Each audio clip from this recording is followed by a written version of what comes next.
মাসুক জামান রিকু। অনেকে আমাদের মধ্যে আছেন যারা আসলে ফেসবুক অ্যাড চালান ঠিকই, কিন্তু ম্যাট্রিক্স গুলো কিভাবে চেক করবেন এই বিষয়গুলো জানেন, বাট হয়তো বেটার ভাবে জানেন না।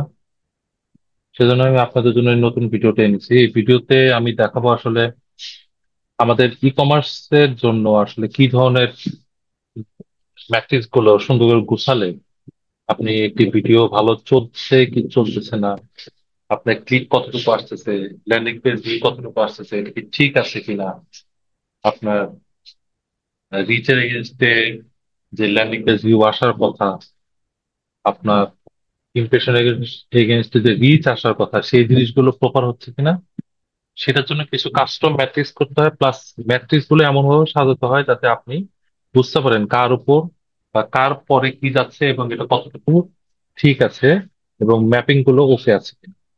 তো এখানে আমার ছোট ভাইয়ের জন্য আমি করেছি, ভালো আমাদের সাথে শেয়ার করি। এখানে দেখবেন আমি কিন্তু চেষ্টা করেছি শুধুমাত্র ই কমার্স যারা করে, ই কমার্সে বিজনেস যারা করে তাদের জন্য জিনিসটা সেট আপ করতে। সেক্ষেত্রে আমার কাছে যেটা মনে হয়েছে যে অবশ্যই ডেলিভারি, তাদের অ্যামাউন্ট স্পেন্ড কতটুকু হয়েছে এবং সিপিএম, এই জিনিসগুলো জানা দরকার। রিচ, ইমপ্রেশন এবং ইমপ্রেশনের এগেইনস্টে আসলে রিচ কতটুকু হচ্ছে সেই জিনিসটাও আমাদের জানতে হবে। তার কারণ যদি দেখেন যে আসলে ইমপ্রেশন বেশি হয়ে গিয়েছে রিচের তুলনায়, ফ্রিকোয়েন্সি বেড়ে যায়। ফ্রিকোয়েন্সি বাড়া মানে কিন্তু সবসময় ভালো না। ফ্রিকোয়েন্সি যখনই 2 2.5 চলে যায় তখন কিন্তু সামথিং রং। তো সেই জিনিসগুলো জানার জন্য এখানে ফ্রিকোয়েন্সি দেওয়া আছে, লিঙ্ক ক্লিক কতটুকু হচ্ছে এবং তার লিঙ্ক ক্লিকের কস্টিং কতটুকু হচ্ছে সেই জিনিসগুলো এখানে দেওয়া আছে। আমি এইভাবে সাজিয়েছি। এখানে দেখেন আউটবাউন্ড ক্লিক, মানে আপনি ফেসবুক অ্যাড থেকে আপনার ফেসবুক অ্যাড, ফেসবুকের থেকে বাইরে কতজন ক্লিকের মাধ্যমে যাচ্ছে এবং আউটবাউন্ড ক্লিকের রেশিওটা কেমন, কত পার্সেন্ট, সেইগুলো গুলো দেওয়া আছে। ল্যান্ডিং পেজ ভিউ অবশ্যই দিতে হবে এবং লিঙ্ক ক্লিকের এগেইনস্টে ল্যান্ডিং পেজ ভিউ কতটুকু, এই জিনিসগুলো আপনাকে মেজারমেন্টে আনতে হবে। তার কারণ আপনি যখন দেখবেন যে লিঙ্ক ক্লিক হচ্ছে কিন্তু ল্যান্ডিং পেজ ভিউ হচ্ছে না, সামথিং আপনার ওয়েবসাইট স্পিডের প্রবলেম রয়েছে। আপনার ওয়েবসাইটটা হয়তো লোড নিচ্ছে না, হয়তো সামহাও আপনার ভিডিওতে আপনি ইমেজ যেটা দিয়েছেন সেই কারণে ল্যান্ডিং পেজটা আপনার লোড নিতে দেরি হচ্ছে। এই জিনিসগুলো এখান থেকে মেজারমেন্ট করা যাবে। এখানে যথারীতি পার্চেস দেওয়া আছে এবং পার্চেস রেট পার ল্যান্ডিং পেজ ভিউ, আসলে কতজন ল্যান্ডিং পেজে যাওয়ার পর আপনার একটা করে পারচেজ হচ্ছে, জিনিসগুলো এখানে বারবার আপনি হিসাব না করে এখানে বারবার এখানে কাস্টম ম্যাট্রিক্স করে জিনিসগুলো সেট আপ করতে পারেন।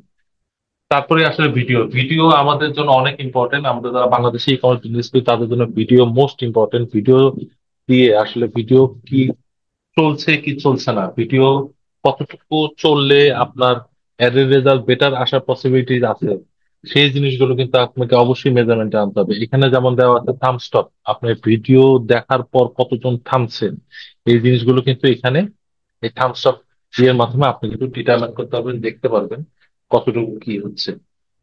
এখানে যেমন হোল্ড রেট দেওয়া আছে, আসলে একজন মানুষ 3 সেকেন্ড দেখার পর 15 সেকেন্ড পর্যন্ত, 15 সেকেন্ড পর্যন্ত যখন যাচ্ছে, তাদের কত পার্সেন্ট মানুষ 15 সেকেন্ড পর্যন্ত তো অন্তত হোল্ড করেছে, আপনার ভিডিও তার ভালো লেগেছে, এই পার্সেন্টেজটা কিন্তু আমরা এখান থেকে দেখতে হবে।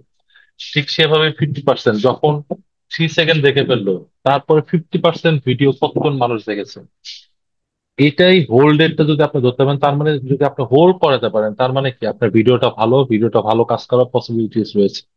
সেভাবেই এখানে এই সেট আপ গুলো করা হয়েছে। এখানে আরো কিছু সেট আপ দরকার, আমি যেটুকু বেসিক আমাদের ই কমার্সের জন্য এখন বেসিক প্লাস কিছু অ্যাডভান্স দিয়েছি, অন্তত আপনারা যাতে এটা দেখে মেজারমেন্ট গুলো ক্লিয়ার করতে পারেন।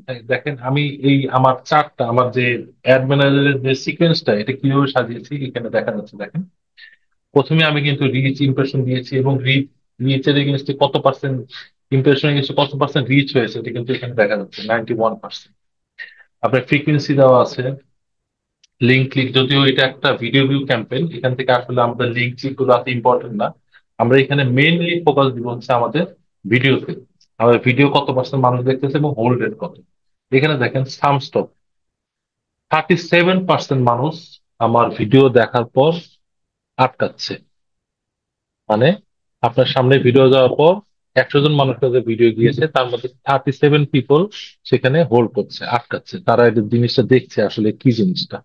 এটা একটা গুড সাইন। এটা অবশ্যই আমার মতে 45 থেকে 50% হলে জিনিসটা বেটার। 37% একটু কম রয়েছে। আবার এখানে দেখেন হোল্ডেড দেওয়া, হোল্ডেড কি, বেসড অন 3 সেকেন্ড দেখেছে, তারপরে 15 সেকেন্ড পর্যন্ত একজন মানুষ কতটুকু ভিডিও দেখেছে, এখানে দেখেন 37%। এবং হোল্ডেড 50% উপর, তারা 3 সেকেন্ড দেখেছে এবং 50% পর্যন্ত ভিডিও দেখেছে। কত পার্সেন্ট মানুষ হোল্ড করেছে, এখানে 19% মানুষ, প্রায় 20% মানুষ তারা হোল্ড করেছে। This is also a good sign. তো আমরা এইভাবে আসলে চিন্তা করি যে আসলে শুধু অ্যাড দিলেই হবে না, আমাদের এই ম্যাট্রিক্স গুলো সম্পর্কে প্রপার জানতে হবে, ম্যাট্রিক্স গুলো কিভাবে কাজ করে, কোন ম্যাট্রিক্স এর কারণে কোথায় প্রবলেম হচ্ছে, এবং কোন জায়গায় ঠিক করলে এই এই প্রবলেম গুলো সলভ হবে, এই জিনিসগুলো কিন্তু আমাদের ডিটেলস জানতে হবে। না জানলে কিন্তু আপনি শুধু অন্ধের মতো বুস্ট করে যাবেন, মার্কেটিং করে যাবেন, দিন শেষে রেজাল্ট আসবে না, দোষ দেবেন ফেসবুককে। অবশ্য কিন্তু ফেসবুক আমাদের কিন্তু সিগন্যাল দিয়ে দিচ্ছে যে ভাই আপনার এই জায়গার সমস্যা, এই জায়গার সমস্যা যদি ঠিক করেন এইভাবে কাজ করলে হয়নি। তো আশা করতেছি আপনার কিছুটা হলেও ভ্যালু পেয়েছেন, কিছুটা হলেও বুঝতে পেরেছেন ম্যাট্রিক্স গুলো কিভাবে কাজ করে। যদি কোনো প্রশ্ন থাকে, কোনো কিছু জানার ইচ্ছে থাকে, আমার নিচে, ভিডিওর নিচে কমেন্ট করতে পারেন, আমি ইনশাল্লাহ অ্যান্সার করার চেষ্টা করবো। আসসালামু আলাইকুম, ভালো থাকবেন।